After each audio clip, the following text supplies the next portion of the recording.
You're listening to REIA Radio, the nationally trusted name in real estate investing. We dig deep to discover investors' why in real estate. If you want to skip all the BS and get in investors' heads, you're in the right spot. Be one of the thousands to check out REIARadio.com. Pretty much, grew up as the child labor for our family, spending a lot of my weekends, going into the properties, like covering my nose and like doing the paints and, watching over the contractors, going to Home Depot. Like we call it our Disneyland because we're always there, like, shopping for the next thing that we want to put into the house. Can you imagine making $120,000 right out of college? Like, that would be insane. I mean, I know it's all relative now, but like, I was like, man, 50,000 is a lot back in the day. And my property manager is like, oh, don't worry. Like, I'm going to drive up there tomorrow and I'm going to have these guns and we're just going to like kick the door fly open and like see who's in there. You have a house in Houston that is themed after, or at least you did have this, according to interwebs, that is themed after Travis Scott. Good morning, Owen Dasher. That was super weird. You look like you were meditating there for a second. I was just preparing my mind and clearing it. Yeah, how'd that go? Is it clear? Yes. I mean, I woke up this morning and my mind definitely wasn't clear. I had crazy dreams last night that I was like robbing banks and putting bodies in barrels, and then I woke up with this blazing headache. Yeah, I don't know what you ate before bed, but clearly something. And maybe you're like Samson. You got your hair cut off, and now you're all just weak and decrepit and having weird dreams. Maybe that's what happened. I do miss my locks. Yeah, you're the one that misses them. No one else does. Definitely my wife does not miss them. Yeah, well, it's good to see you high and tight again, man. How was the week, buddy? What have you been up to? You had the Omaha REIA. Yeah, so we had our Omaha REIA. We had Brad Bader and JB Holden. It was kind of cool. It was like our most techie event that we ever did. Devin over here, our producer, was behind it all. And we live streamed 15 plus VAs during the event. Yeah, that's crazy. And then did that actually work? It worked. Yep, we had 2 screens up, and so thank you, Devin, for getting that done. And during that, Brad Bader was streaming from a cruise ship. Are you serious? Yeah, I didn't know that. Yeah, and spoke. And so that part was kind of fun. It was, the concept there was that you could do this from anywhere. And, so, Brad could be on a cruise ship. And Brad's like, hey, I'm going to fall on the sword and go on a cruise just to prove this concept. Yeah, because in the end, Brad's like, I'm going to be out on vacation. And then when we're kind of like coming up with the concept, Brad's like, you know what? This would probably be good because we can show that what we're doing can be done from anywhere. Yeah.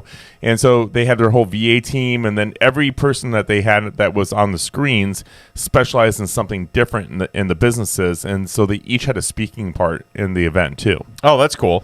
So it wasn't that they were just on the screen. So it was fun. Got a lot of content on there. There was like a big threat of storms coming in, so because of that, the attendance was low. Yeah. But on the flip side, well, it's summer too, and school just got out, and like people have a lot of stuff going on. So, but it's not you, buddy. But on the flip side, though, we had the highest online attendance that we had. That's good. We had over 70 viewers over that process on the live stream. Cool. So that told us right there that we never had that many on the. We get a lot of people that watch it after the fact. Yeah. But the physical live stream doesn't get that. So that tells me that those are a lot of people that wanted to be there that couldn't be, so they're watching it. So yeah, that'll be fun. I haven't been to an in-person event in a couple of months probably, but we've got Colin Schwartz, who we've had on the podcast. He's going to be speaking in Des Moines at the real estate meetup, Des Moines, Iowa, on Tuesday. So this will air afterwards, but we're going to road trip it up there, and Brandon, Colin, and I are going to go up and have a lunch meeting with another investor, another hard money lender, and then go to that meetup, and Colin's on the hot seat. So that'll be fun to heckle him. And I wish I could be there. Yeah, it's gonna be fun. But those are always great. Summertime's just always so busy. with sports and kids stuff and Trips. Trips. Speaking of trips, you're hitting the road soon. Yeah, I'm gonna head down to St. Pete, Florida, here in a couple days. Just a little family vacay. Little family vacay. Nice. Yep. So when you guys listen to this and you hear an episode that's a rerun from one of our local real estate investor events that we'll be playing, you'll know why. And so super excited about heading out there and doing that. It'd be fun. We try to do like one experience trip every year for the kids. So the kids have never seen the ocean, and they've no kidding. Man, they're gonna freak out. Yeah, and they never flown in a plane. Oh wow. Yeah. So jeez, what are you, Amish? Well, we usually go to No offense to Amish listeners. Actually, they won't be listening. We did a camping trip up to Minnesota, or we rented a cabin in Boulder. We do all these. We try to do things that the kids is the first time kids seen the mountains, or it's the first time that they went up in Minnesota and stayed in in the camper. Like we try to do something like a different feel every time. Did you have when you were a kid? Did you have regular vacations? No. Okay. Yeah, we did one per year. And they were like you talked about. So I remember going to Yellowstone vaguely. I was pretty young. That's on our list. And we did we went to South Dakota. We saw Mount Rushmore and the Black Hills. Yep. Did all that.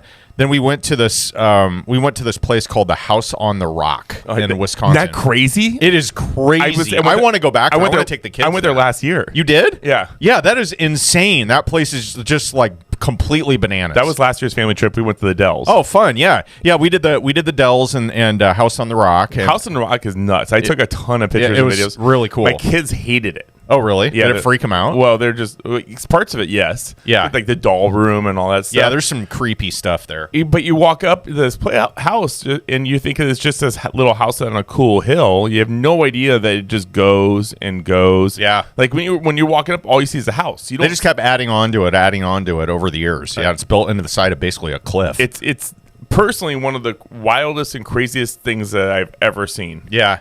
But I think back when I was a kid, and we did some of those types of trips where they were impactful because they had the wow factor or there was something really unique about it. But we typically always did road trips, so it wasn't where we'd fly anywhere. Yeah. So but we did a lot of the Midwest stuff. So we did Colorado and South Dakota and Wisconsin and all those things. But I remember going to Chicago. We went there when I was probably about 12, I think, maybe 10. And we went on Amtrak, and I stayed at my uncle's house in Chicago, and he was like a Wall Street guy, and he had some rental properties and stuff, and that was I didn't realize it at the time, but he took me to one that he had just evicted some tenants, and I think back now, and I remember this because we went in and there's like all this stuff, right, and I'm like, what is going on here? Like I didn't understand, I'm like, why did people leave all this behind? He's like, well, they didn't pay and they couldn't stay here and all that. And there were like skis and like TVs and all this random stuff. And I'm like, so what do you do with their stuff? And he's like, well, it's mine now. I'm like, you have skis now? Like I was just blown away. I'm like, you get to keep this guy's skis? How is that? I didn't understand any of it. Now here we are, 40 years later, and you have lots of skis. Yeah, now. I have lots of skis now. No, but anyway, it's fun to do. I think having impactful trips like that, different ones are the memorable ones when you're a kid. Mm-hmm. If you just go to we got into kind of a rut there for a while. We went to St. Pete, Tampa over and over and over again. And while that's awesome and I love it and it's fun to go to the ocean and everything, to me, it's like I've had skin cancer before, so it's not like I want to go out and bake in the sun for 8 hours. And my wife loves that, and that's great for her, but I'm like, that's not my jam. Like I'm bored and sweaty after an hour and I want to do something else, So I when we do our couples trip, we always try to do something that's tropical. And the family trips, we really want to make it an experience. So that's kind of the way we do things. But growing up, we just didn't have a lot of money. And so doing trips, like the only real trip that I recall besides going up to Minnesota and visiting family was we did the Black Hills. That was it's an easy trip. Yeah. But other than that, what my parents did do, and my grandmother also, was they really helped me with the help of the church too. Is I did a lot of church youth trips. Oh yeah. So I probably did about 10 to 15 youth trips, and then I've actually chaperoned almost 20 youth trips thereafter. Because when I was like 18, I was still rehearsing it. They're like, "Oh yeah, well you can be a chaperone." and then you could chaperone for free. What could go wrong? Yeah. So I chaperoned a ton of trips. And then 2 years later, Omaha Nightlife was born. About that, yeah. But I was still chaperoning trips during that time. Oh, my God. I even chaperoned with my wife a 8th grade trip to Washington 2 years ago, and that was the last trip I did. Oh, I thought you were saying your wife was in 8th grade at the time. No, That she's would've an been 8th grade creepy. She's an 8th grade teacher. Okay, that explains it. Well, what do you think? We had Stella Han on the podcast today. I knew really not much of anything about her, and you had gotten introduced to her. How did this all come together? So she found our local REIA group, and well, actually one of our employees did, and from that point, we got chit chatting, and they're like, well, we really want to be on the podcast. And I'm like, hey, we just don't put businesses on the podcast. It's just not how we do it. But if there's somebody in your company that knows something about, or that has investment properties, and then we can kind of touch base on your company, Fractional, that'd be a way to get you on. But then he's like, well, our CEO has a huge portfolio of like 150 properties. I'm like, well, perfect. I go, would she want to be interviewed? And like, of course. So then we did this webinar, or not webinar, but we did this Zoom call to learn more about the company, and then set up the sponsorship that we're working on for our local group. And then we got talking. I'm like, man, you really would be perfect to get on the podcast. And I mean, and the stuff that you dug up on her, like, with the symphony, and I mean, I was just blown away about the stuff that you found alone on that, besides the stuff I already knew. Well, I don't know if anybody listening to this actually cares about the stuff that I think is interesting, but she has such a crazy background. I mean, she was involved in artificial intelligence, like when she was, in high school and early college. And got the chance, and you'll hear about this in the episode, but she got the chance to go to Europe and basically represent the U.S. on some things when she was in school. Did a solo performance in Carnegie Hall. That's kind of a big deal. It's a very big deal. I mean, she's just got a really cool background and such a charismatic leader she is. That's what really strikes me about Stella as a person, is just like she's enthusiastic, and it's impossible not to smile when you're like around her, because she has an infectious enthusiasm for business and real estate and people. And I just think it's the perfect marriage of those three things with what she's doing. I really wish we had more time with her, because she had a hard line where we had to cut, but I really wanted to dig more into like her investments and everything she's going. But the fractional thing was just so interesting. Oh, it's like, yeah, it's like nothing we've ever heard before on the podcast here. I literally sat back and listened as you were like interviewing, because I was just in tune to what you had to say and the questions you had. I'm like, yep. So, well, I'm like a little kid. I have somebody in front of me that's done really cool stuff that I've never heard of. I just want to know. I was just asking questions. I was totally okay just sitting back and listening. I was totally intrigued in it. But yeah, no, she's so fun to talk to, and has such a unique take on real estate and how she can bring it to the masses. And that's what I really enjoyed a lot about this, was the fact that a lot of the, and we talk about, you try bumping the prices. I'm like, don't bump the prices. Oh yeah. Well, I was just saying, like, she's basically offering a platform for regular people to get together and kind of like come up with ideas about real estate, nurture those ideas, similar to how, and you'll hear about this in the episode, but similar to how like a business incubator works, where they, take ideas from hopeful startup founders and basically nurture them to the point where they're viable, and then, then they can provide potentially seed capital. And she has a marriage of both of these things, in that she lives basically in the heart of the tech world, San Francisco. So she's close to Silicon Valley, has a software engineering background, and has parlayed that into just a really, really cool business. And she's collaborated with thousands of people around the world, and has figured out a way to, make some money along the way, but also have a hell of a lot of fun doing it. As soon as she was talking about this, I went right to the projects you have going on. And I'm like, man, I wonder if Owen knew about this prior to like your hotel projects, if this is something that you would have talked about your partners with. Oh, I was thinking about all of these things before, before you just brought this up. Like, it would have been cool to kind of like pitch the idea and get traction. It's almost like a syndication, a mini syndication in the spotlight, and being able to talk about it instead of just giving boring boring ass documents to people for them to read, like PPMs. So they offered that they would be willing to fly into town here and do a whole presentation on this. Do you think that this would be an event that would be good for like a speaking event, like a whole entire event, not just like a 5-minute deal? I think so. Because I'm super interested in this. Yeah, I think so. I mean, I think it would do really well, and I think there's a lot of people out there that are really interested in investment real estate, but a lot of times they get stymied by the fact that you have to have a huge down payment if you want to do it yourself, and then you have to take on all the risk if you're going to be an owner operator, find the deal, close on the deal, bring money to the table, finance it, and operate the project. And some people just want to like be involved, but they don't want to make the entire meal. They just want to like buy the ingredient. You know what I mean?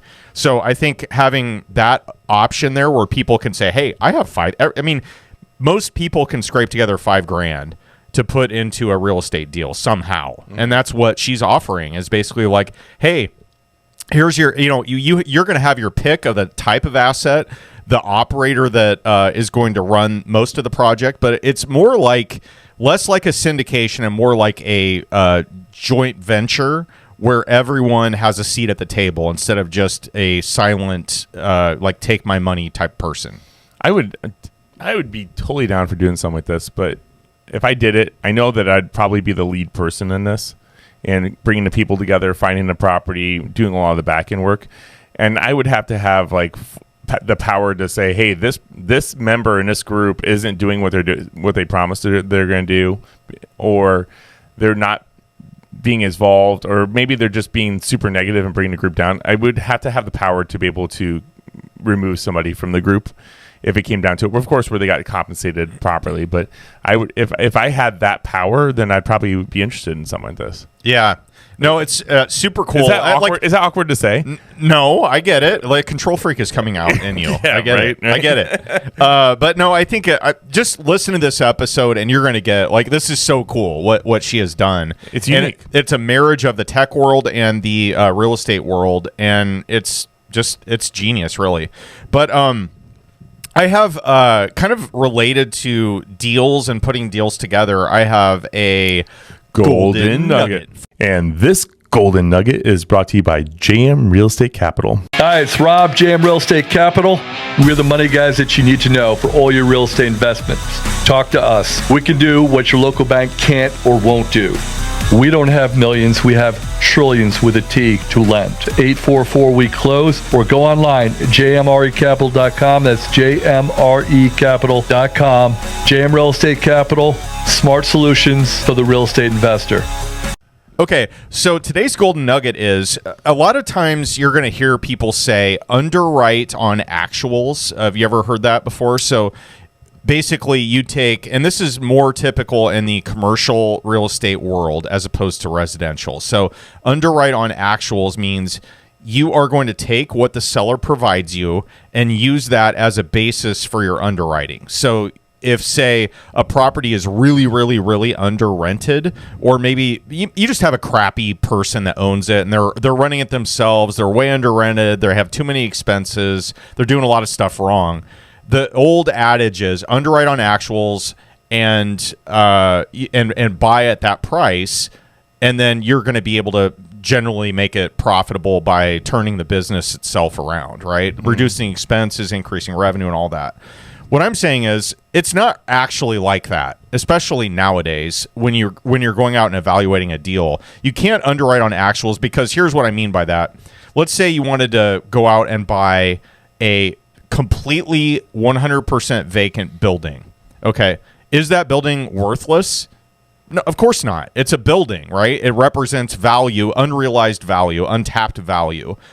Is it, if you're underwriting on actuals and there's zero revenue, it's worthless. Mm-hmm. So that's the disconnect between underwriting on actuals and underwriting on pro forma. Now, what I want to bring up here is if you're underwriting on pro forma, which is basically saying, hey, I know what I can make this property into, and I'm willing to pay more because of the fact that it has future potential that's worth way more than what it is in the current day. What I'm saying is a lot of times investors that are trying to sell properties market them based on a pro forma. And a lot of times investors will say, oh, that's BS. And they'll throw that out just out of hand because it's a pro forma. But they're going to probably miss out on buying deals. And what I'm saying is marry the two together. So underwrite on actuals, but also underwrite on pro forma. And if you think it's really realistic where you can bring that property value up to the pro forma, then buy it on it. And usually you can get a discount. So there's a delta between actuals and the pro forma that you can write an offer on. And if you get it, you're probably going to be successful. So just a soundbite on that. I looked at a property earlier this week with some current business partners, and we underwrote it based on it was way overpriced based on actuals, but the location was killer. The pro forma was rock solid that we knew we could get, rents that were way above what they were. And we knew what the expenses were going to be pretty low because of what it is. So it's a townhome community. We own a similar asset in a different place, same size. It's a great area. So we underwrote more closely toward the pro forma than we did on the actuals. And I think we have a fairly good shot at getting this deal. I'll know next recording whether we got it or not, but we're in the counter offer stage right now. So how many years did you do single family investments only? Let's see, 9. Yeah. So 2005 to 2014. 2014 is when I bought my first multifamily, which was a fourplex. And how many single families did you have at that time?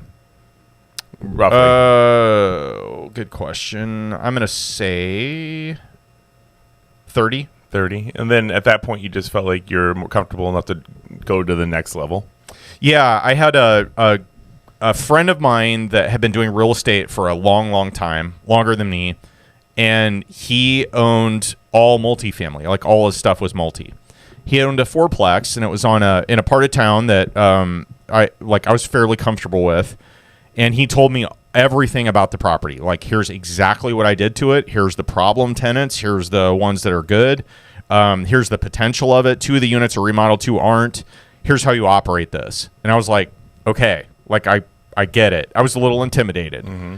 But he kind of held my hand through the process and made it really easy and didn't hide it. He wasn't like pulling punches. You know what I mean? He's like, this guy sucks. I would get them out as soon as you can. Here's what we did on the other 2. And I ended up buying that property for $210,000 in 2014, and I sold it for $350,000 in I think 2019 ish, and I 1031'd it into a $1.3 million property.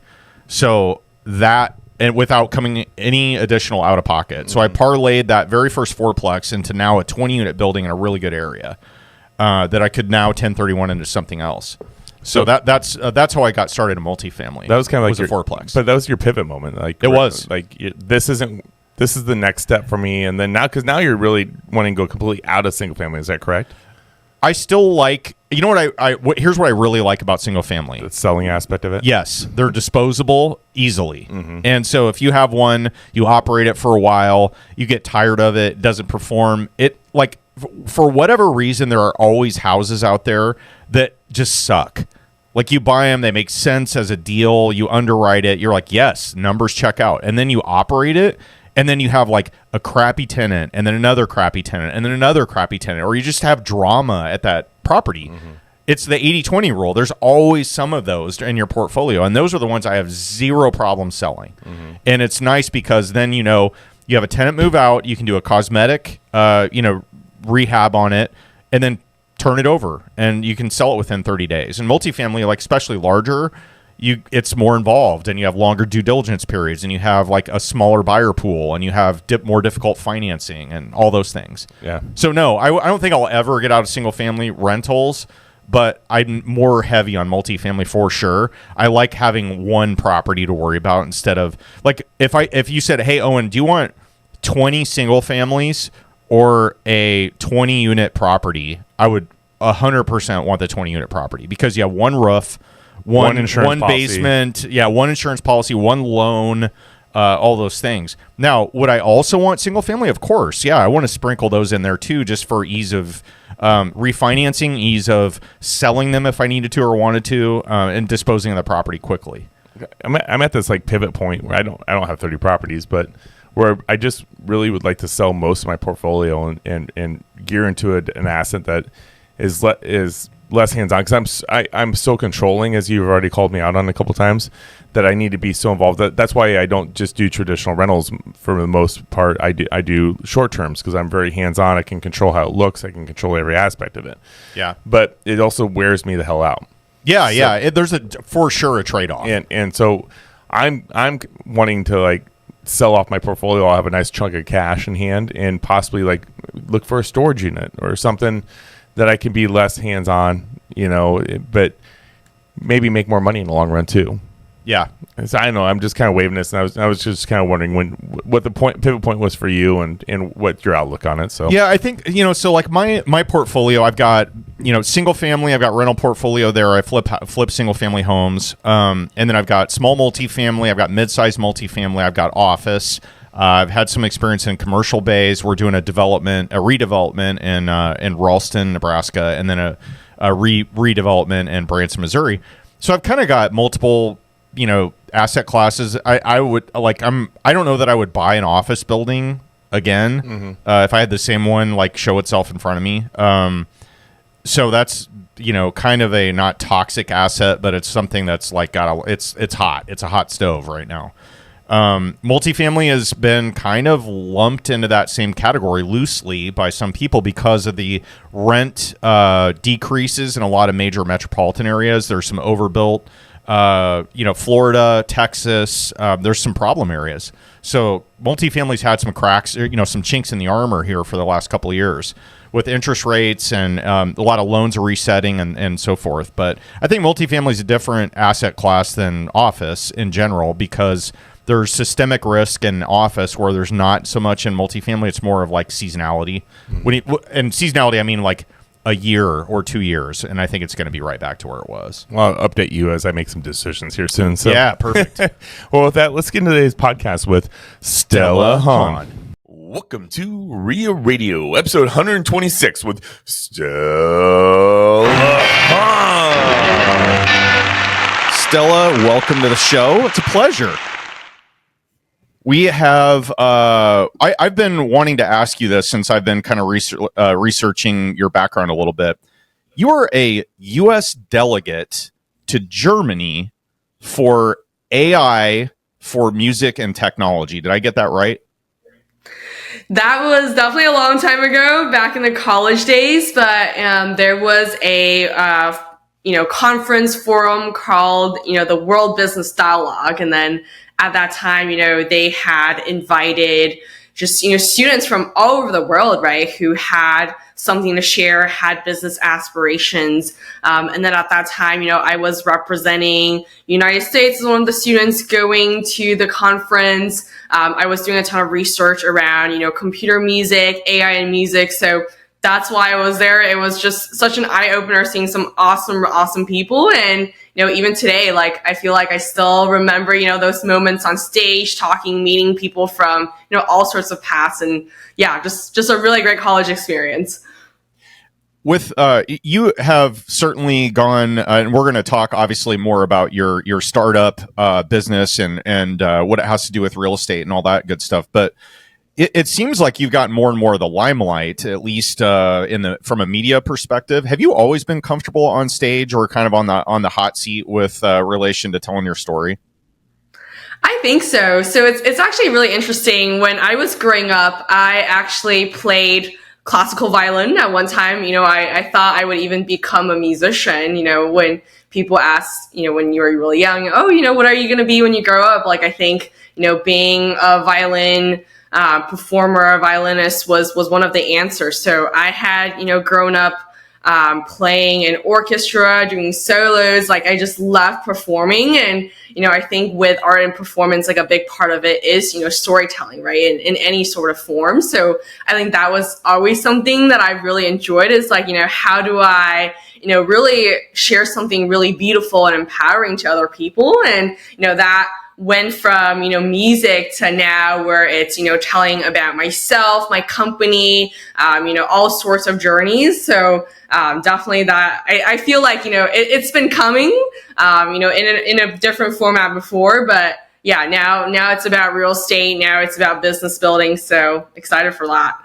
Yeah. Now, one more thing I wanted to bring up on the music topic.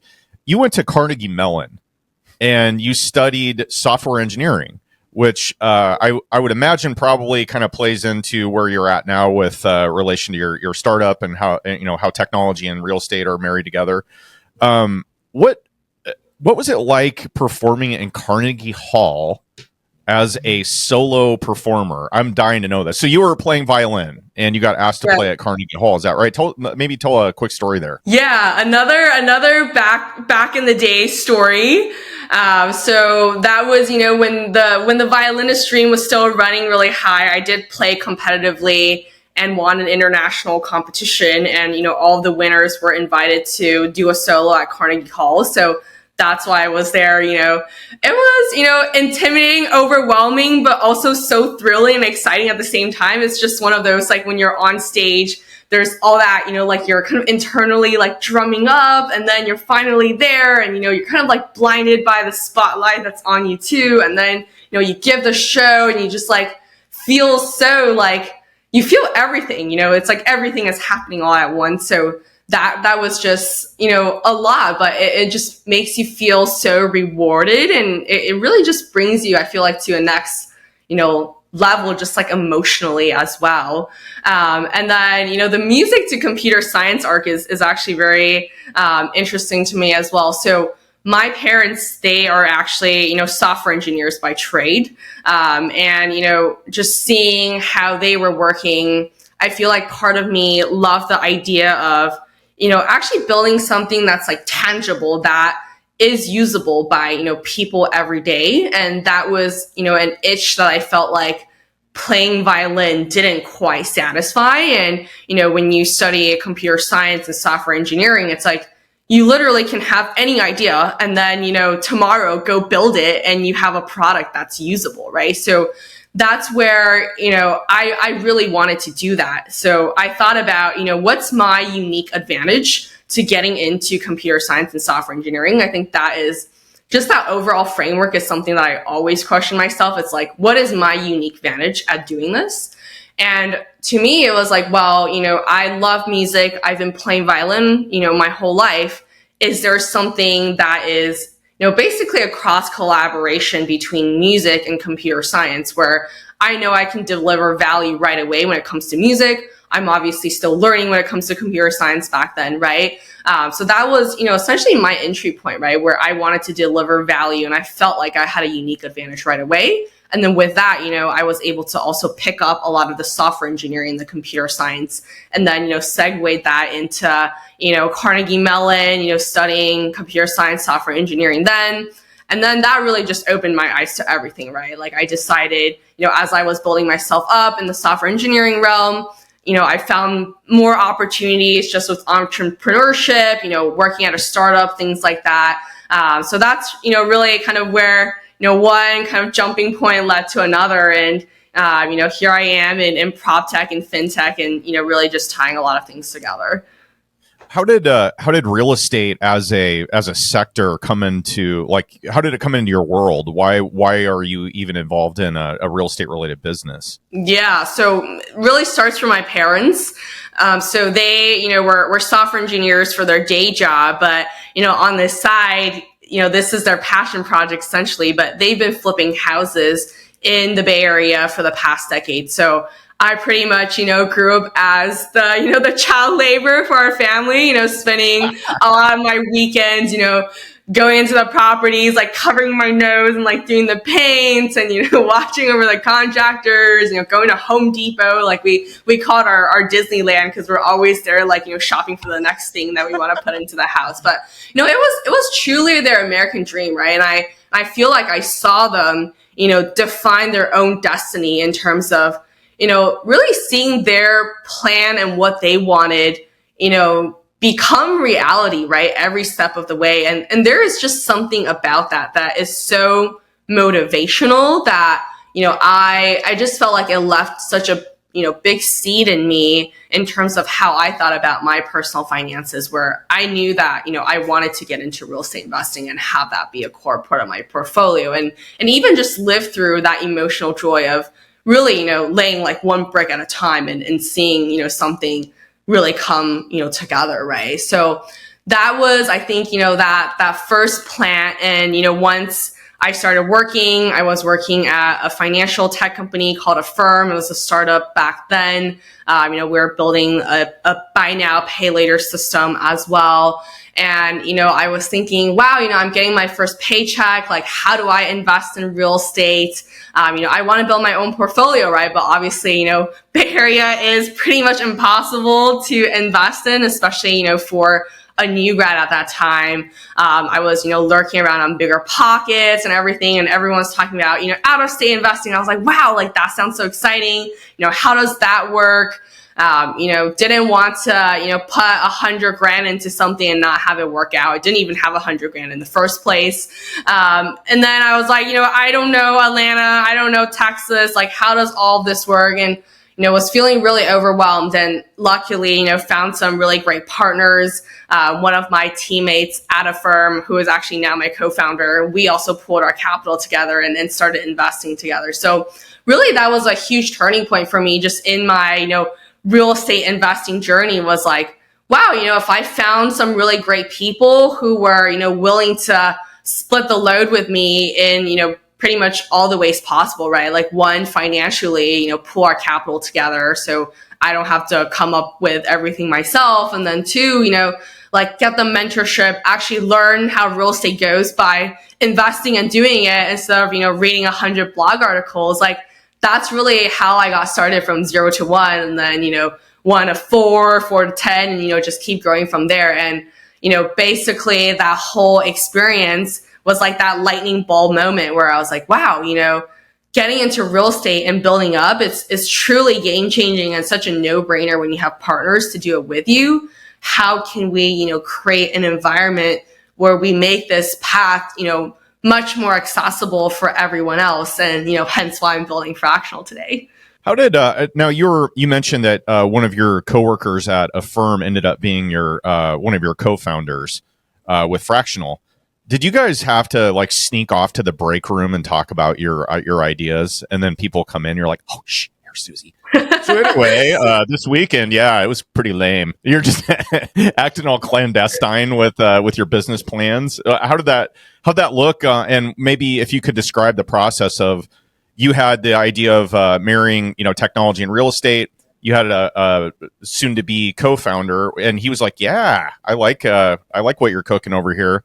Let's talk about maybe starting something." Is that was it all smooth sailing from the moment you guys said real estate to each other? That's a great question. So initially, we were just buying real estate as partners, right? That was, before the startup idea even hit. So I think that was, very natural. So my co-founder, Carlos, and I, we worked on the same team. We were really great friends, and we eat lunch together, right, at the office, and we're talking about stuff that's not related to work, and real estate investing is one of them. So, that kind of, turned from just lunchtime conversations to, us looking at each other and being like, wait, we should buy real estate together, to then, being like a passion project for us, right? Like looking at houses together, figuring all those things out over the weekend, getting a lawyer, interviewing a bunch of property managers, our setting up our accounting, all of that. So it was really, I think just a very wholesome, on the side, like how do we get into real estate besides our W-2 type of thing, just,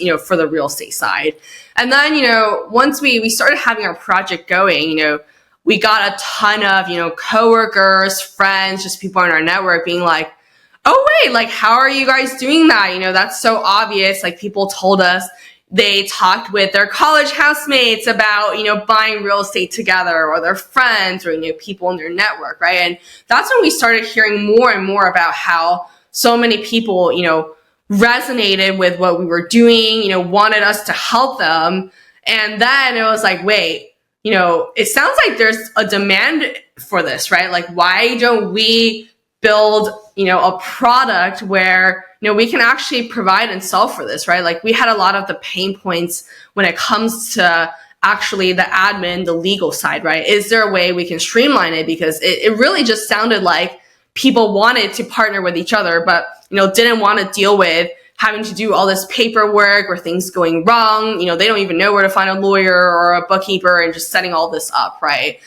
So that's, when that company building idea kind of landed among us. And, I think it depends on the personality of every entrepreneur. But for me, like, I like to take calculated risks. Like, I'm not the type of person to just be like, oh, idea, let's drop everything. Like, let's drop our day jobs and just do this, right? Like, I wanted to make sure, this fractional concept was, truly what people wanted. And, we had everything that it took, right, to fully commit to this. So early days, still working our job. And then, pretty much, at night, right, like instead of working on our real estate projects, we started working more on this software real estate kind of play with Fractional. So, built pretty much like a landing page, just, a website without the core product first, just to at least lay out the idea, right, for what we had.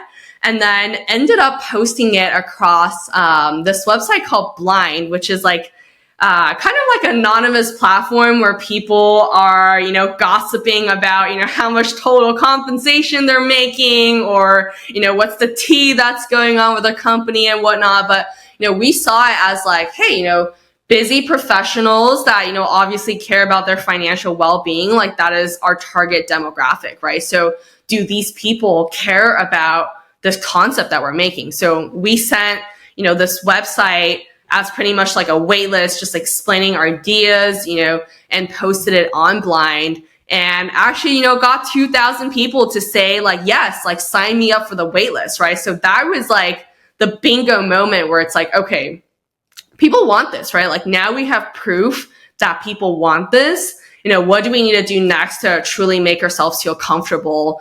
And that's when, we decided to apply to this program called Y Combinator.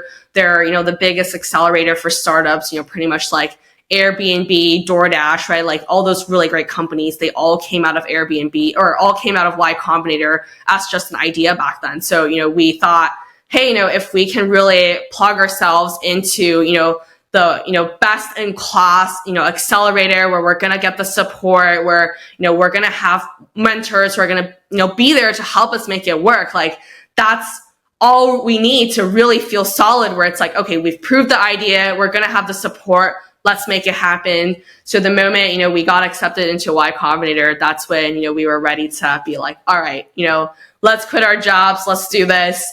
Lucky enough for us when we were, ideating and building a lot of the early frameworks, of Fractional, it was, during the pandemic, right? Like everyone was at home, it was remote work for the first time. So did not get, those drama stories of us like sneaking out of the office.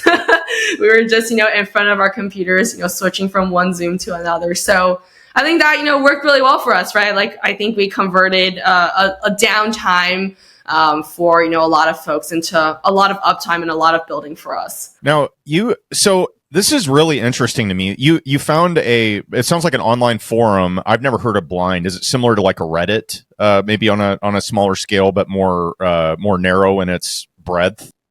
Is that fair to say? Yeah, it's similar. And then, it's people that, work at like tech companies, right? That is usually the people on Blind. Like they're basically sharing like what's going on within their teams and their companies and, generally in the industry, and then everyone's anonymous. Yeah. Gotcha. Before I forget, I wanted to ask you one kind of off-topic question. So I did for several years, I was in the recruiting world, primarily with technology and business professionals. I worked for IBM. I recruited for their consulting arm.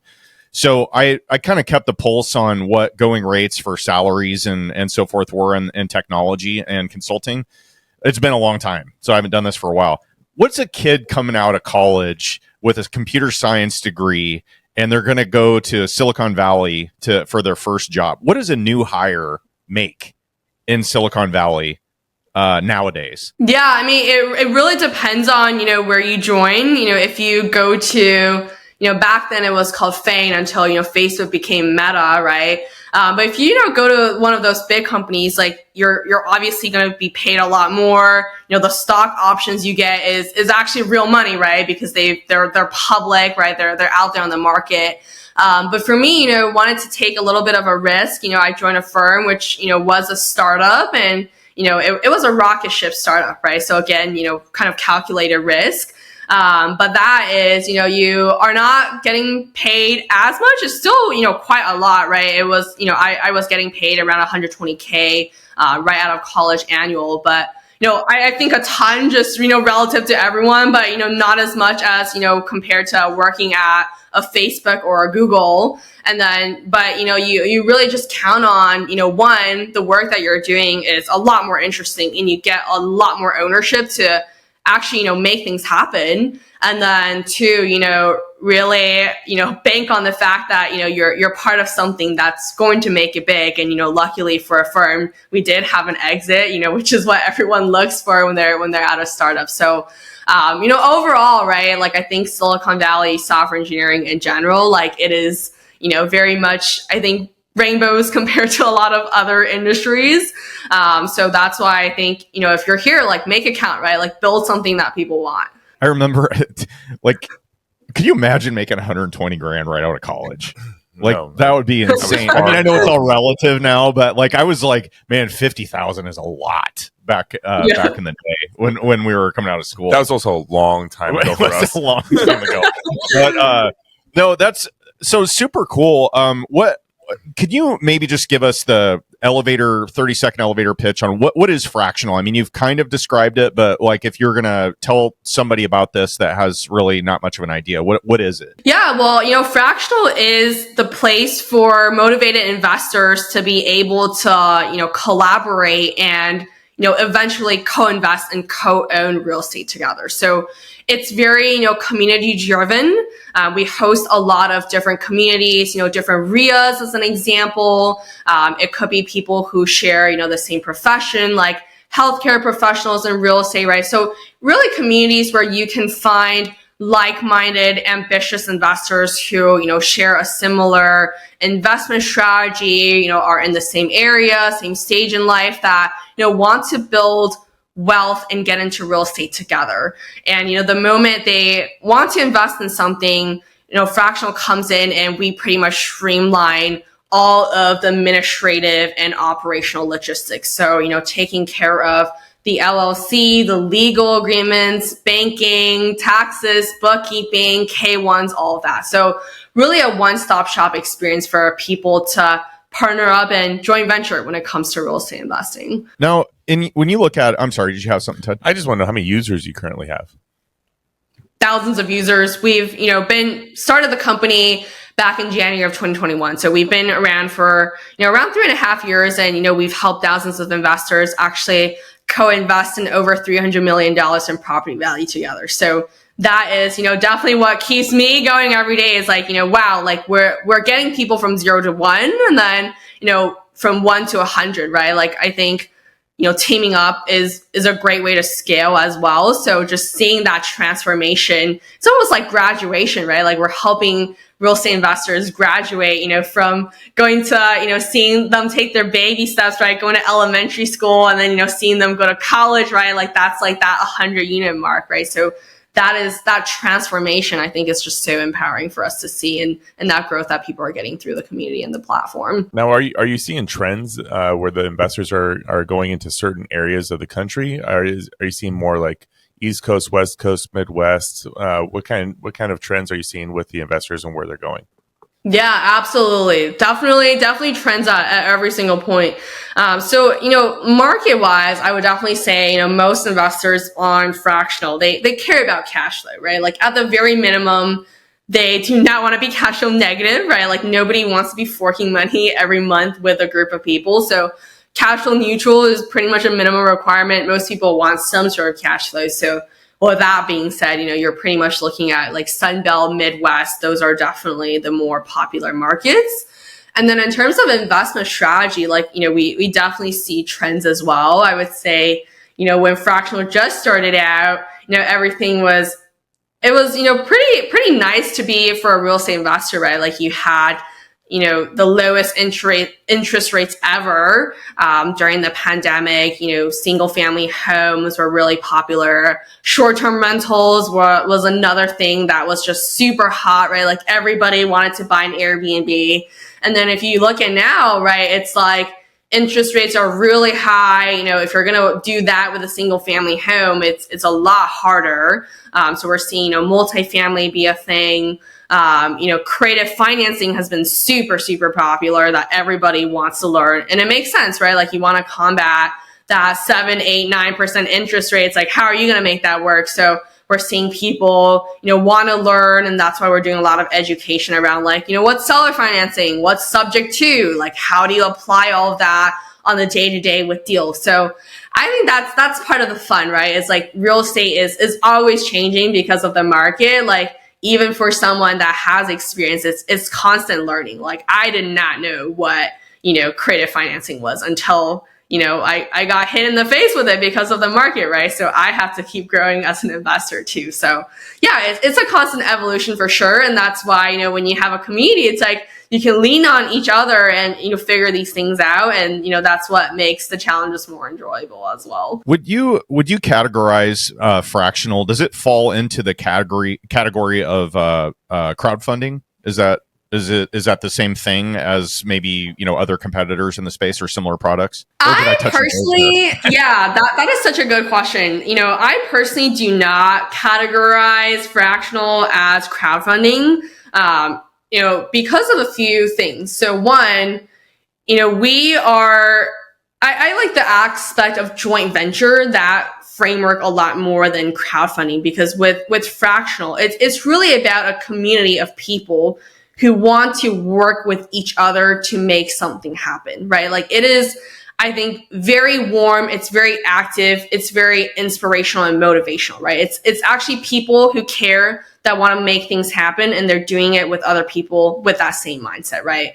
Versus crowdfunding, I almost feel like that word has a different connotation where it's more like, somebody is, just raising money, right? Like they're just raising money for a project and, they're going to run the show. Everyone else is basically just kind of like, parking their funds in this fund or in this trust, right? Like they don't have a say. They're not running the show. It's not their dream at the end of the day, right? Like they're just putting their money in an investment vehicle. So I think just from that, what the day-to-day is like and, the thought process and the mentality behind the investor, it's very different. So I actually personally, do not like the word crowdfunding as, a label on Fractional. I think it's very much, people who care and people who have a dream and, they're motivated to make things happen. And that's why, we take such like a community first approach. We talk about partnerships. We like joint venture, right? Because it's business people who are coming together to make things happen.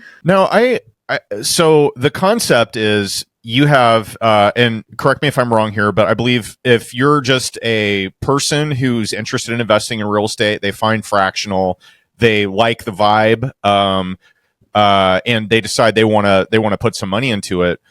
Is it $5,000? Is that the minimum amount that someone can invest in it? Yes, that's the minimum amount.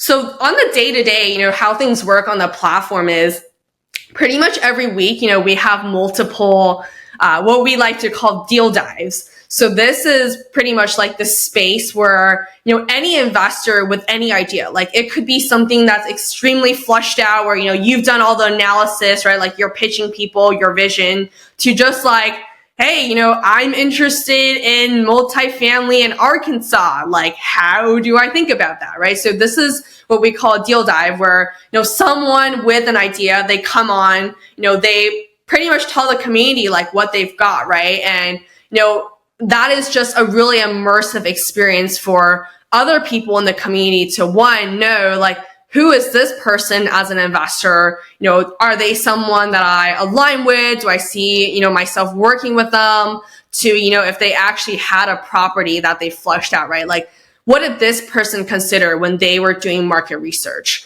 How do they do their underwriting, right? Like, what do they look for when they're pulling comps? What are they considering? What's their risk, management style, all of that, right? And, one, it really helps you understand, who this person is as an investor for you to decide, hey, do I want to partner with them in the future? To two, is this deal or project something that, I align with, that works in my investment strategy, that makes me excited? And three, even if, this isn't a project you want to invest in, or this person isn't someone you want to work with, it's still such a great just learning experience with just knowing what is another investor considering that, I should also, put into my investing process, right? So that is, a lot of the day-to-day where we help investors, one, build the knowledge, and two, also just that relationship and rapport with each other. And those conversations eventually actually convert into a transaction with each other, right? So say on that deal dive, I have a 5-unit in Washington, D.C. This is actually a real life story of a deal that I led.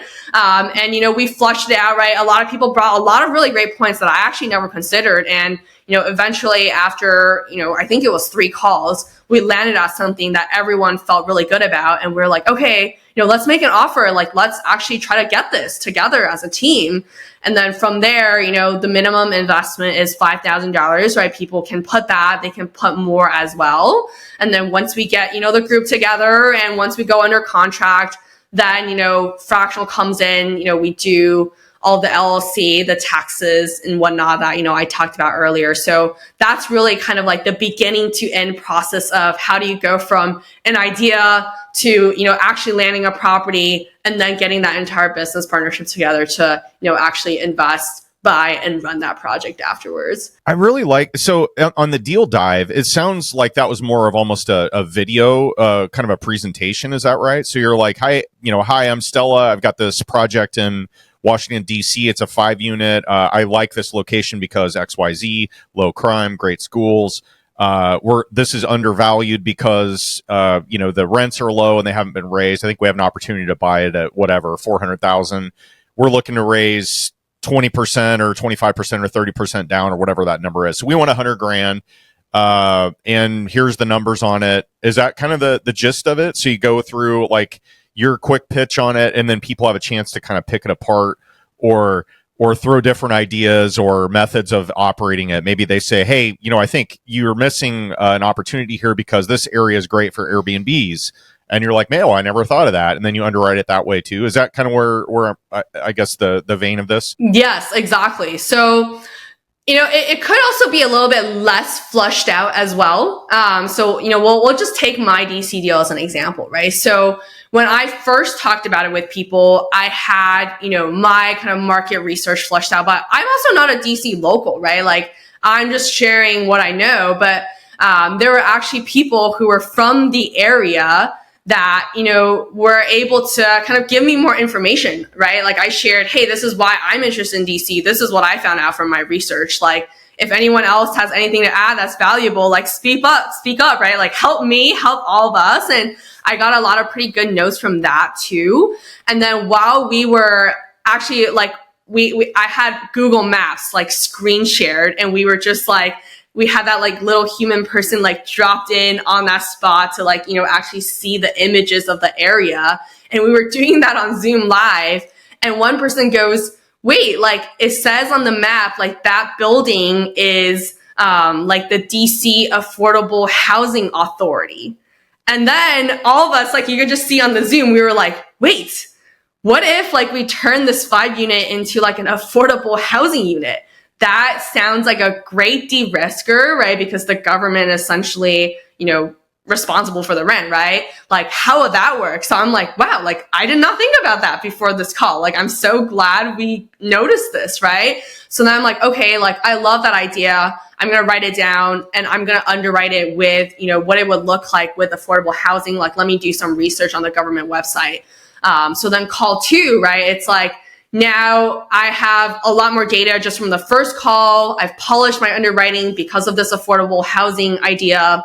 And then, everybody is feeling better and better. I'm feeling better as well. And then another person, brings up oh, like, what's the parking situation? Like, is it just street parking? And like, I didn't think about that either, right? I'm like, oh, that's such a good point. Like, is there a private parking? Like, I don't remember that when I was, touring the property. So, another data point that, ended up doing more research on, and turns out there's a back alley with private parking as well. So it's like that magic, right? It's like, I feel like when you're so deep in the weeds, a lot of times you don't see things that, other people do, just from their experience, or, just a fresh pair of eyes, right? So that's why, like, with the deal dives, like, I personally enjoy it so much too, even when I'm the project leader. It's really just, truly kind of like straight the numbers from everyone, right? Whether it's the ideas, the things to consider, to, the capital and the skill sets, really put it together and build a dream team and a dream investment. So is the first step really getting the group together or finding the property? Yeah, it could go both ways, right? I think the simpler way is, having the property, just because the roadmap is more or less planned out, right? The moment you have a property you're interested in, I would say, like, the next steps of execution become very clear, right? It's figuring out the strategy, getting people aligned, making sure the numbers work, and then going from there. But we also have groups, right, who have started with nothing but a concept. Right now, we actually have a community where we have one member within Fractional who is just interested in, simple businesses as a whole. And, she has never ran a laundromat or ran a simple business, but she's just interested in that concept, right? So, they're getting together every week, and the roadmap right now is like, okay, week one, let's figure out, how do we even do market research, right? So everybody is basically doing homework, and then week two, they're going to come together, kind of share their insights, and then decide, how to move from there. So it really just comes back to, like, kind of creating your own destiny and your path for success as a group. It could really start out with something much more defined, or something completely not defined at all. And then, you just really have that accountability to, work each step of the way. So, it could be property first, it could be group first, it could be concept first. So, a ton of flexibility for sure. Now, let's say that I want to get a group together, and by doing so, I'm the one that's putting the people together to get in my group. I'm the one that's finding the property. I'm partnering with you, and can I determine what my percentage is in it by being the leader in it? Do I get a larger percentage, or can I get away with putting less money into a deal because I'm doing the sponsor of it? Is that common, or is it all based on money? Yeah, it's definitely common. One with, we call our project leaders, right? Like, if they bring a lot to the table, whether it's experience, insights, whatever it is, or even just herding the cats, right? Like, that obviously takes time to do itself too. Everybody agrees to, you want to reward people that are bringing extra value to the community, right? So there's definitely opportunity for people that are taking on extra responsibility, providing extra value to, earn sweat equity, or, put less money down compared to, the ownership they're getting. So ton of flexibility there. Another example is, we've had groups where they're running an Airbnb, and, they didn't want to hire a property manager because you would have to pay them, 20 to 25% of your rent, right? And, that group thought it was a lot. And they had a mini squad within, their partnership that, actually really enjoyed the day-to-day, right, of running an Airbnb. So it was the three of them, and they said, hey, we're really down to be, the property management group. And that would be a win-win, because they're also partners and equity investors in the project, right? Like, they have skin in the game to make this work for everyone. And, they asked the group, hey, how does everyone feel if, as a group, we made an extra 8% of the rent, because, we would be doing the active property management work. And everybody was, super down for that, right? Because it's truly a win-win, because now you're not, just forking out 25% to someone that you hired that has no stake in this property, right? Like, this is your actual partners who are going to manage the property.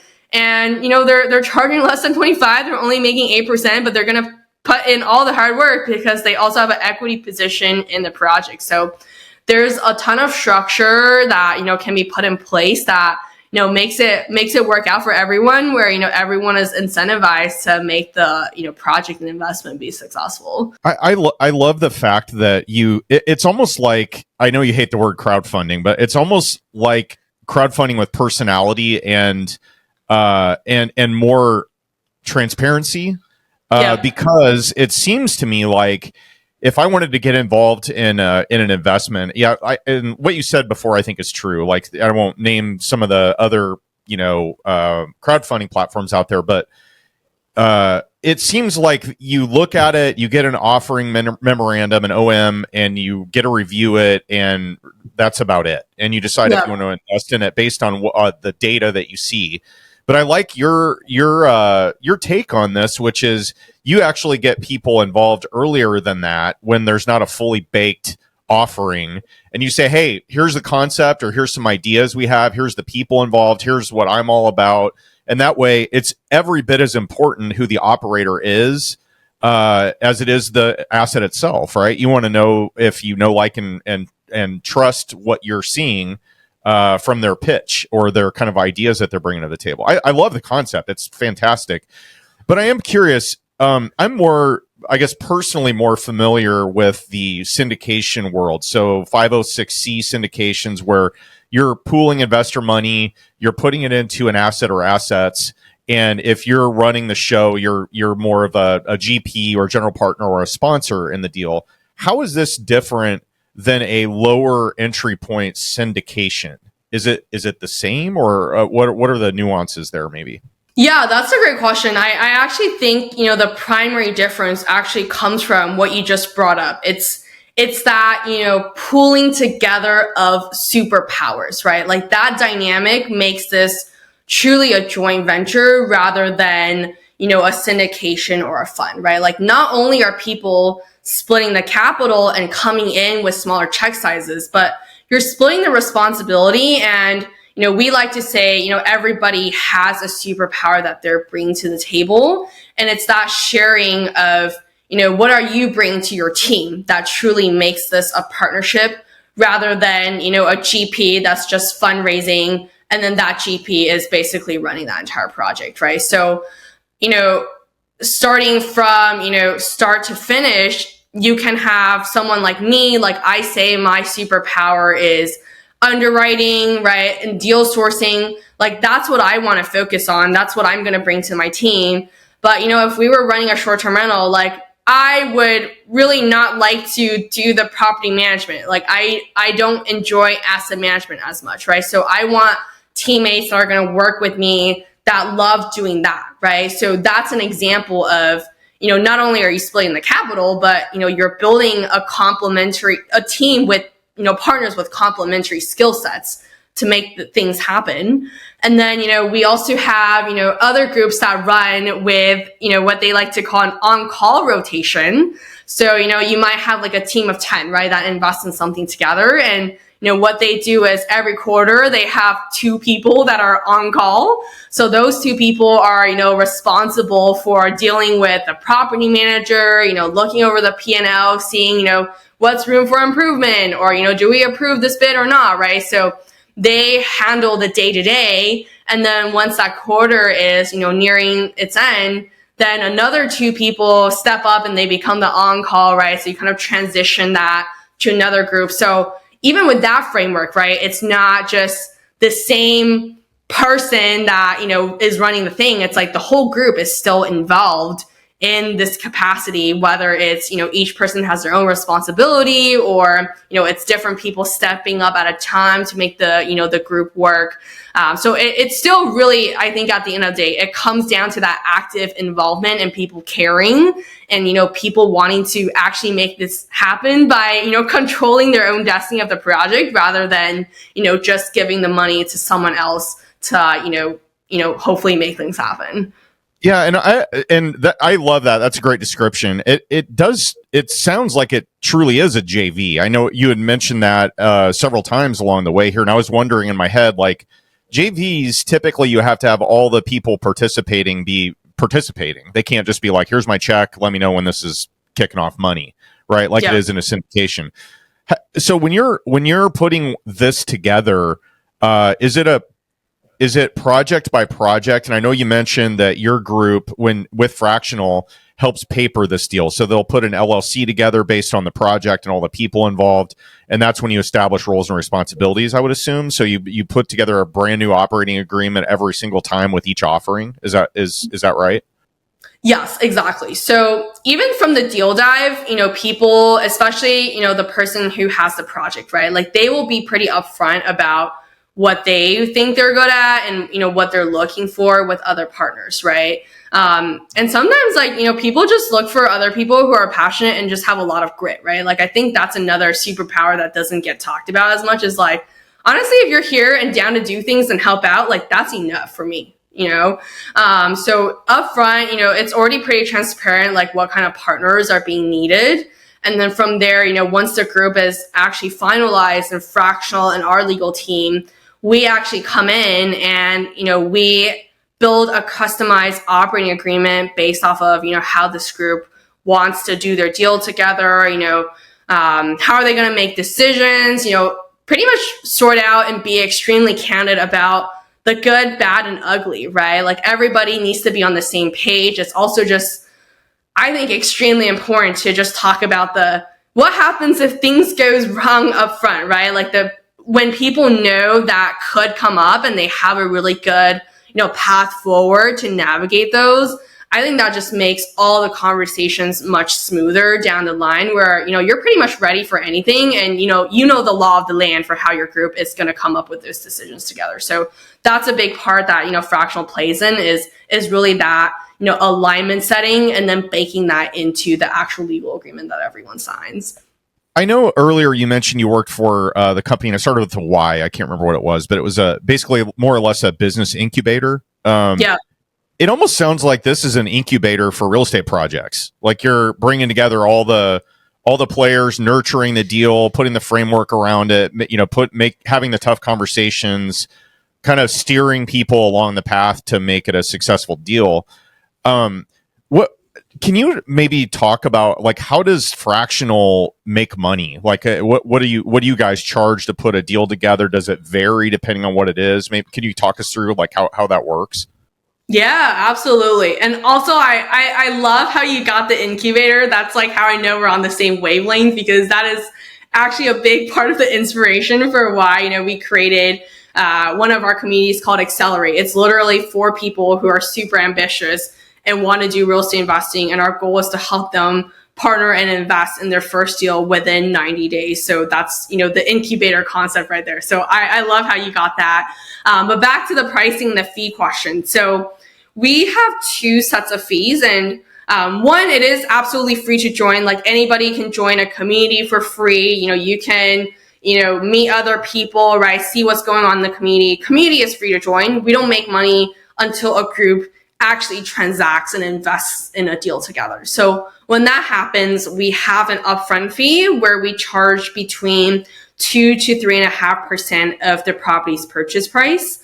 And that is for us, one, setting up the LLC, the operating agreement, banking. We also do identity verification, which is really important, right? Like a lot of people are meeting folks through the internet, right? Like we want to make sure everybody is who they say they are. They've never committed financial crimes, things like that, right? So I think that is a big piece that, is not super obvious, but it is really, I think, mission critical, right? And then, that 3.5% really kicks in if, a group is needing a non-recourse loan.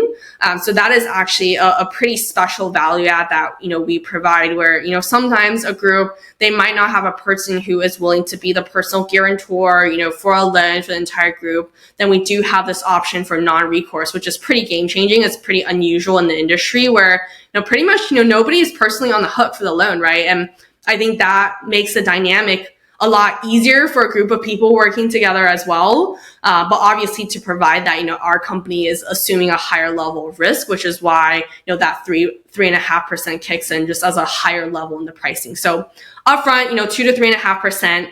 And then on a recurring basis, we have an annual fee that's between $1,300 to $5,000, just depending on, how many units this group is owning together. And for that, we're doing all the bookkeeping, the tax filings, the K-1 distributions, profit distributions, pro rata to everyone's ownership. So that is, pretty much happening every month, right? Every year.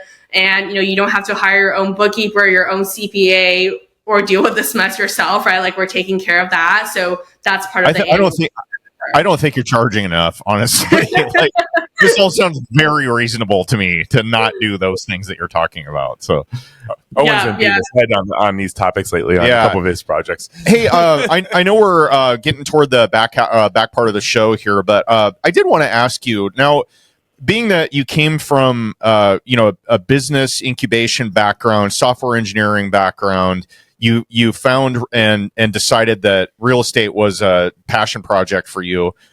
As you've rolled out Fractional and grown it to more and more of a platform and a user community, how much of a strain is it putting on your time as being a CEO or chairman of the board or whatever your title is with Fractional to like being a deal hunter? Like, do you even get to do that anymore? And are you happy? And I don't know if that's a fair question, in that, obviously you're the CEO of the company, but does that make sense? Like, are you splitting time and doing things that you don't really enjoy anymore, or do you just love it all? I think, the one really magical moment about Fractional is, it really originated just from my personal journey, right? Like, I feel like that's what makes this thing feel so whole and makes me feel so good, is that like I literally experienced Fractional manually to then have built this platform for people. And that's why, like, on the day to day, I feel like that personal element of me as a real estate investor, like, it is still being brought up with like every decision that we're making as a company, as a product. And, even as a user, like I am a user of my own company's product as well. Like I am still forming partnerships, doing deals with people. Obviously real estate investing isn't like my full-time job, but, my passion in real estate investing is still very connected to my full-time job, which is running Fractional. So I think that's where like the pieces just align so beautifully together. Obviously like I cannot spend my entire day like, cold calling, property owners to source deals, right? Like that is, impossible. But, now like as, someone who's building the platform and as a member of the community, like I get to see other cool deals that other people are bringing on, and then, still join the deal dice, like just with my investor hat on, right? So I think that's something that's, really beautiful. And I still love underwriting. Like that's, I think, something that, doesn't require me to spend a ton of downtime, right? It's just, I see something that's really interesting. Let me do some research. Let me put the numbers together and, see if that works out. And then, find partners, right, who have the grit, who have the time, who, want to do real estate investing and focus on that to, help me out, right? So I just think it all adds up, and, it's that like full circle moment as well. You kind of strike me as a person. I've been thinking of while we've been doing this interview.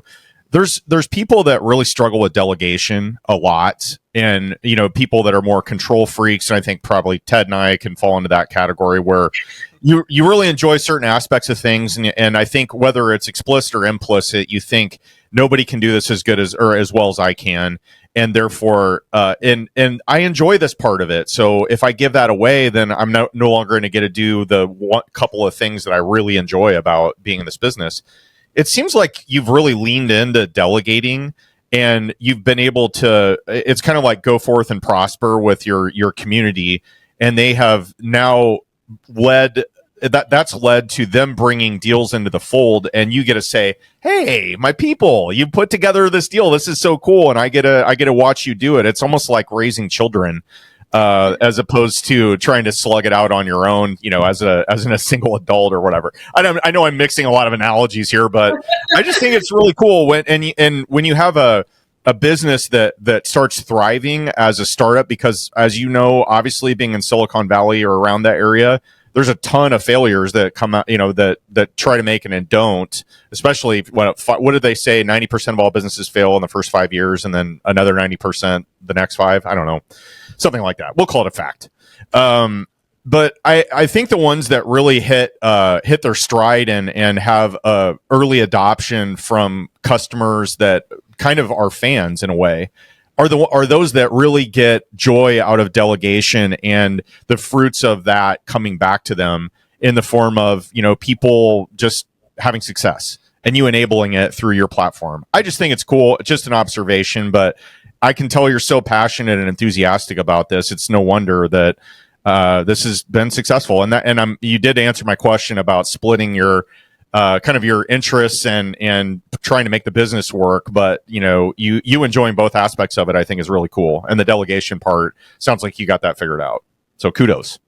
Yeah, thank you. I mean, I think it's the only way to scale, right? Like, I unfortunately cannot multiply myself by 100, and even if I could, that's probably not a good idea, right? Like, I think everyone has things that they're good at and things that they're not so great at, right? Like, I think the only way where you can scale as a leader or just, on the day-to-day, right? Even as you're building yourself up, is empowering other people to really shine in the places that you really do.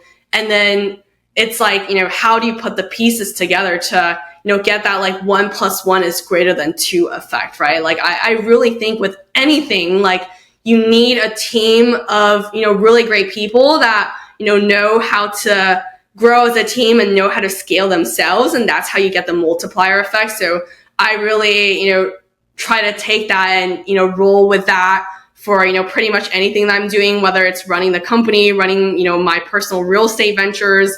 I don't want to do this alone, right? Like, I want to do it with other people that are going to make us better than ourselves. Love it. Well, Stella, great content so far, but we do have a section that it's pretty famous here. But we call it Failing Forward. And this Failing Forward is brought to you by REsimply.com. If you're in the real estate game like I am, you know just how wild it can get managing everything from lead tracking to marketing, sales, and operations. That's exactly where REsimply, an all-in-one software for real estate investors, comes in. It's a lifesaver for thousands of investors out there. What's incredible about REsimply is that it is packed with everything you need.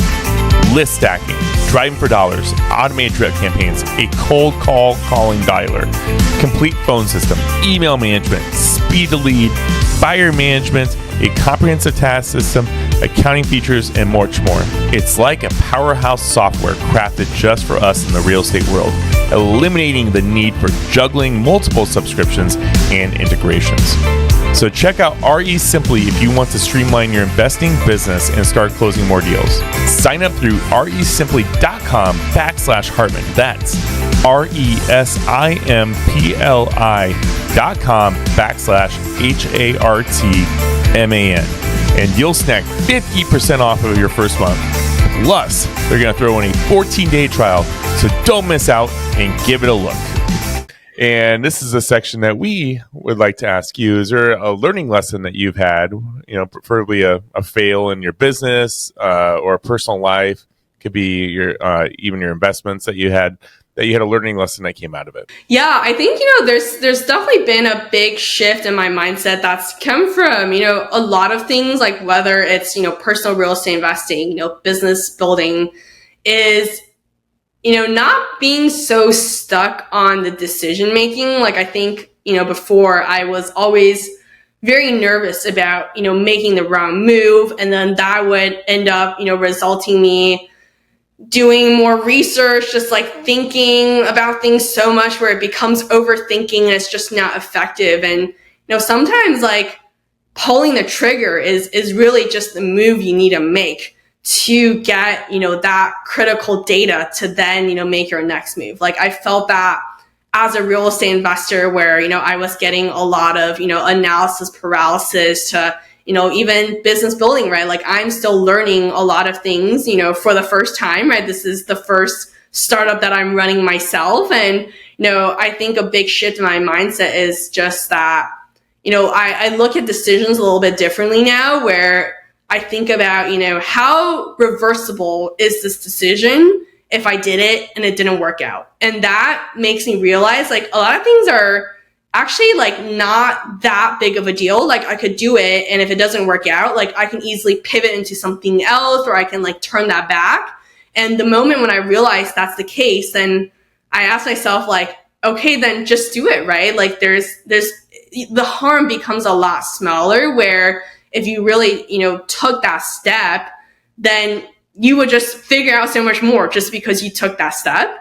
And, worst case scenario, it's like, okay, well, if that's not it, like I already thought about how I can turn it back or, just do something else, right? So I think just that whole shift has just helped me act a lot faster, and, speed is a big part of the game, right? And that's how I've been, keeping really just pushing myself to, take those steps faster. And I really feel like it's helped me accomplish a lot more. So, not like one particular like big failure moment, but I think it's a lot of small things that has, really built up this realization and led to this shift in mindset.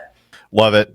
So it's, we're kind of sad because we're at the last section of our show here. This has been such a blast talking to you. We appreciate your time, but we've got one more for you here, and this is called the OT with Owen and Ted. Now, we've got the same questions we ask every guest, and we kind of teased these to you before we started recording. Hopefully you got some answers ready for us. These are hard hitting, all right? Okay, first question for you. What do you think the first book of yours is going to be titled or about? Oh, well, I had an answer when you asked me this earlier. I was thinking something along the lines of like, empowering yourself and empowering others. But, after our conversation, like I actually think that, scaling part that we talked about, the delegation is really important. So maybe it's like, scaling yourself from 0 to 100. That could be the book name. Oh, yeah. I like it. Little play on words there about delegation. Yeah, that's yeah. Cool. Love it. So we are on Stella Han's podcast, and you can interview anyone in the world today that's alive. Who is it, and what's the one question you want to ask? Oh, I think, professionally, like I would, one person that has really just, I feel like been so inspirational lately is Pace Morby. Like I feel like he is an amazing storyteller, and, he's got so many things figured out, and I just love how he is so creative and I think he really just delivers something that is so inspiring. So from a professional aspect, I would love to, speak with Pace and just really just, take a deep dive of everything that's going on in his head. But, personally, like I would honestly, love to get down with my mom and just, talk about everything that's been, going on with, her journey, how she feels back then when, she was doing her job, doing real estate investing to now. I think it's also a transitional period in her life where she's, going into retiring and, obviously having that real estate house. But I think it's definitely a huge shift in mindset as well. So, I would honestly be so down to just have like personal time, do something that's like kind of fun, a podcast with, my family, my mom, and, have those really fun and candid conversations. The funny thing is that we actually had Pace Morby on the podcast on episode 100. And we were just talking about him right before we went live because we posted a reel and it's starting to trend. I think we had like 10,000 views on it in under a day, and I think there's like 50 some comments on it. So it's starting to. Yeah, he was fun. Yeah. He was fun to have on. He was one of the. Regarding your mom on the podcast, so I think that's a great idea. We actually Ted and I and our former producer Dennis Bertrand, he's actually kind of carrying forward an idea that we had about calling it Time Capsule, and it was more designed about kind of the not necessarily parents unless they're kind of getting to the octogenarian age bracket. But yeah, I love that concept because your parents become real people when you hit about age 23, 24, 25. and you're like, huh, my dad actually did know what he was talking about. And you know what I mean? And then you can, it's kind of fun to learn about their lives that you maybe got shielded from when you were early on, like their accomplishments, goals, worries about you, being proud of their kids and their accomplishments. Yeah, I do like that a lot. Yeah, exactly. And it's, it was also their first time being parents, right? So I'm really curious about just, how all of that went for them too. You were the beta test. Okay, so from birth to death, we are coming up on your funeral here. Somebody's giving your eulogy. Who do you think it's going to be, and what do you hope they're going to say about you?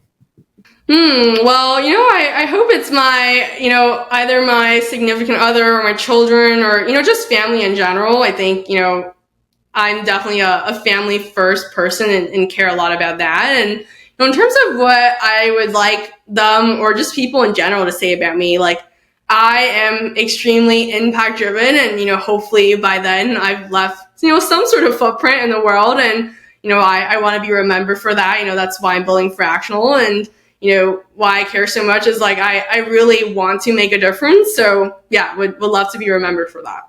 Love it. Okay, so you have about 150 rental units, correct? Yeah. Okay, so what's the wildest or craziest thing that's happened at one of your investment properties? Yeah, so this was one of my Texas projects, but it happened pretty early on when I was just getting into Texas, and I'm from Bay Area, California, right? Like I did not know what Texas kind of Class C neighborhood would be like, right? So we're like figuring out, what's going on with this house. Like, oh, we heard there's an existing tenant in there. Like, how do we get them out? Like, what's going on? And my property manager is like, oh, don't worry. Like, I'm going to drive up there tomorrow and I'm going to have these guns and we're just going to like kick the door fly open and like see who's in there. The property manager said this? Yes. Wow. I was just like, oh my God, right? Like, are you sure? Like, that's a good idea. Like, what if you get killed? Like, this just sounds really bad. And then like, he's just like super nonchalant about it. He's like, oh yeah, like, don't worry. I've done it a million times. Like, just wait for my call tomorrow. So then the next day I'm just like so nervous. I'm like, oh my gosh, I hope he's alive. Like, what is going on? Like, I'm just like staring at my phone, like waiting for the call. But yeah, it was definitely, I think, an eye-opening experience. Wow. You don't get that a lot of that in California, do you? No.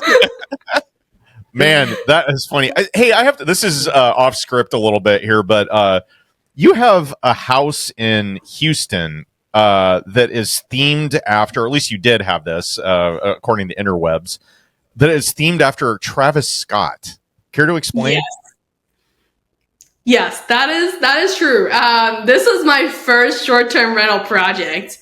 We got it in Houston, and my friends and I are, we like they're really big on like the rap scene and everything, and they were like, Houston, like what can we make special about Houston? Like we didn't just want to do a cliche like welcome to Houston type Airbnb house. So eventually we were like, oh, like Travis Scott, like that could be really cool. Like people might want to, take like Instagram pictures in front of like the murals we paint and things like that. So, landed at that.